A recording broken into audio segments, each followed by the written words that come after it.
So ito po yung klase po ng blue fittings na palagi pong nalilito yung mga customer ko or even po yung mga tubero kapag bumibili po sila nito.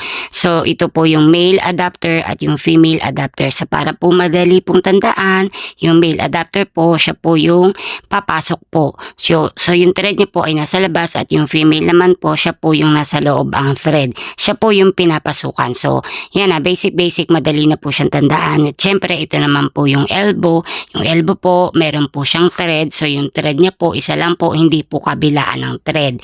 And then, ito naman, nalilito din sila dito. Ito po yung cap and cap. Siya po yung wala pong thread sa loob, para siyang sombrero. At yung male plug naman, siya po yung pantakip po sa tubo na meron pong thread sa labas.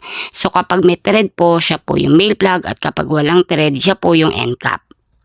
So, para madali siyang tandaan, yung male po, siya po yung papasok sa tubo. At yung female naman, siya po yung papasukan. So, hindi na po kayo malilito.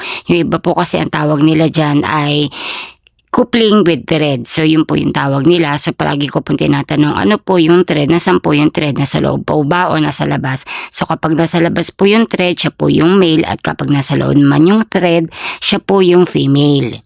At syempre, meron pong elbow na plain at elbow na with thread at T na plain, T na with thread at coupling. Siya po yung plain lang. So, wala po siyang thread sa loob at sa labas. So, plain lang siya.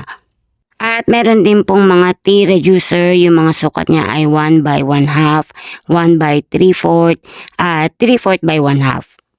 Ito naman po, yung mga union patente, ang mga sizes po na available ay yung 1/2, 3/4, and number 1. At meron po mga reducer na mga sukat ay 1 by 1/2, 1 by 3/4, and 3/4 by 1/2.